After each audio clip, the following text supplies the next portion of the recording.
Autism के बच्चों की रिकवरी इतने स्लो तरीके से क्यों हो रही है? इसमें एक बड़ी वजह यह है कि बच्चों की कॉग्निटिव स्किल्स पर उस तरह से काम नहीं किया जा रहा जिस तरह से काम करना जरूरी है। बच्चे की अर्ली एज में ही कॉग्निटिव स्किल्स का डेवलप होना बहुत जरूरी है। कॉग्निटिव स्किल्स आपके बच्चे के ब्रेन को सोचने, पढ़ने, सीखने, अटेंशन देने, फोकस करने और चीजों को याद रखने में बहुत हेल्पफुल साबित होती है। अगर देखा जाए तो ऑटिज्म के बच्चों की यही तो प्रॉब्लम्स होती हैं।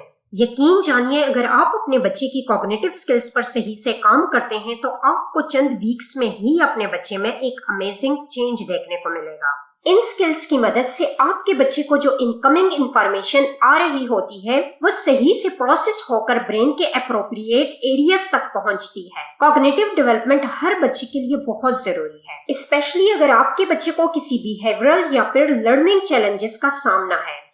अगर आप अपने बच्चे की कॉग्निटिव स्किल्स को इम्प्रूव करना चाहते हैं तो यहाँ मैं आपको कुछ जबरदस्त वाले तरीके बताने वाली हूँ। Number 1, play outside. बच्चों को घर से बाहर लेकर जाएं। बच्चों की कॉग्निशन को इम्प्रूव करने के लिए आउटडोर प्ले टाइम बहुत ज्यादा इफेक्टिव है, क्योंकि इससे आपकी बच्ची की मल्टीपल सेंसेस स्टिमुलेट होती हैं, इमेजिनेशंस बेहतर होती हैं और एक इम्पोर्टेंट बात, don't just stick to your regular routine. एक ही जगह बच्चे को बार बार लेकर ना जाएं। बच्चों को डिफरेंट जगहों का एक्सपोजर दें। आप बच्चों को म्यूजियम ले जा सकते हैं, डिफरेंट पार्क्स ले जा सकते हैं, चिड़ियाघर या फिर डिफरेंट प्लेग्राउंड्स वगैरह ले जा सकते हैं। मतलब डिफरेंट जगहों पर लेकर जाएं ताकि आपका बच्चा हर एनवायरनमेंट को अडॉप्ट कर सके और डिफरेंट चीजों को एक्सप्लोर करे।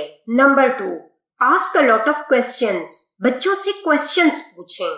जब आप बच्चों से सवाल पूछते हैं तो आपका बच्चा खुद से सोचता है और अपने आप को उस सवाल का जवाब देने के लिए रिस्पॉन्सिबल समझता है। इससे कम्युनिकेशन स्किल्स बहुत अच्छी होती हैं। अब आप सोचते होंगे कि हमारा बच्चा तो बोलता ही नहीं है या रिस्पॉन्स नहीं करता, तो हम क्या सवाल पूछें? तो इस पर मेरी अलग से एक वीडियो आने वाली है, वर्बल और नॉन वर्बल दोनों किस्म के बच्चों के लिए। उस वीडियो का लिंक आपको इस वीडियो के डिस्क्रिप्शन में दे दिया जाएगा। Number 3, encourage help with chores. बच्चे को घर के छोटे छोटे कामों में इन्वॉल्व करें, खुसूसन जब आप देखें कि बच्चा छोटे छोटे कामों को खुद से करने की कोशिश कर रहा है, तो बेस्ट टाइम है ये कि आप उसको इनकरेज करें। घर के छोटे छोटे कामों का फायदा क्या होता है? इससे इन बच्चों की हैंड आई कोऑर्डिनेशन बहुत अच्छी होती है, प्रॉब्लम सॉल्विंग स्किल्स इंप्रूव होती हैं। Number 4, do art projects. बच्चे को डिफरेंट आर्ट के प्रोजेक्ट्स में इन्वॉल्व करें। इससे बच्चे की इमेजिनेशंस कमाल की होती है। अगर आप फाइन मोटर स्किल्स पर काम कर रहे हैं तो आर्ट की एक्टिविटीज से फाइन मोटर स्किल्स बहुत अच्छे से डेवलप होती हैं। Number 5, look in the mirror. बच्चे को मिरर के सामने खड़ा करें। शीशे के सामने जब बच्चा खड़ा होकर खुद को देखता है तो बच्चे का सेल्फ इमेज डेवलप होता है। बच्चा डिफरेंट फेसेस बनाता है डिफरेंट इमोशंस के साथ। अगर आपका बच्चा खुद से शीशे के आगे खड़ा होता है, खुद को ऑब्जर्व करता है, तो ये बहुत अच्छा साइन है। ऐसे बच्चों का सेल्फ कॉन्फिडेंस हाई होता है।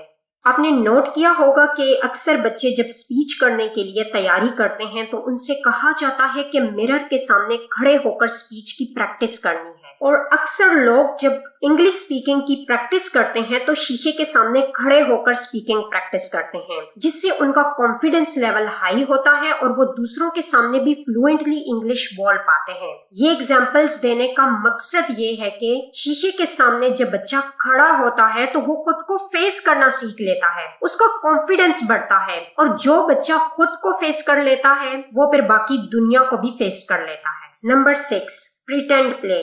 AHD के बच्चों की कॉग्निटिव डेवलपमेंट में प्रिटेंड प्ले का बहुत बड़ा रोल है। प्रिटेंड प्ले से बच्चों की language, communication skills, expressions, social skills, इन सब में इम्प्रूवमेंट आती है। इसके अलावा बच्चों की प्रॉब्लम सॉल्विंग स्किल्स इम्प्रूव होती है, क्रिएटिविटी में इजाफा होता है, और सबसे बढ़कर तो ये कि इन बच्चों की जो out of the box thinking है वो बहुत इम्प्रूव होती है। प्रिटेंड प्ले जैसे बच्चे अक्सर कोई रोल प्ले करते हैं, खुद को डॉक्टर शो करते हैं, फायर फाइटर बन जाते हैं या शेफ बन जाते हैं। बच्चियां डॉल्स के साथ डिफरेंट तरह से खेलती हैं। डिफरेंट ब्लॉक्स या लेगो टॉयज का यूज करके जब बच्चे एक इमेजिनरी दुनिया बना देते हैं, हाउसेस बनाते हैं, सिटीज बनाते हैं, इस तरह से अक्सर बच्चे खुद को कोई खास एनिमल शो करते हैं, उसकी तरह आवाज निकालते हैं। ज्यादा छोटे बच्चे हैं तो वो डिफरेंट पॉइंट्स के साथ परफॉर्म करते हैं और खुद को उस तरीके की सिचुएशन में इमेजिन करते हैं। ऐसी और भी बहुत सारी एग्जाम्पल्स हैं प्रिटेंड प्ले।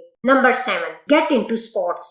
बच्चे को स्पोर्ट्स की एक्टिविटीज में इंगेज करें। ASD के बच्चों के लिए स्पोर्ट्स हाईली बेनिफिशियल है, क्योंकि स्पोर्ट्स से न सिर्फ स्ट्रॉन्ग बॉडीज डेवलप होती हैं, बल्कि रिसर्च ये बताती है कि स्पोर्ट्स से बच्चों की स्ट्रॉन्ग माइंड्स भी डेवलप होते हैं। सो फिजिकल डेवलपमेंट के साथ साथ बच्चों में कोऑर्डिनेशन, मोटर स्किल्स, बैलेंस को मेंटेन करना, social interaction, focus and attention, self confidence and self esteem, ये सब चीजें इंप्रूव होती हैं।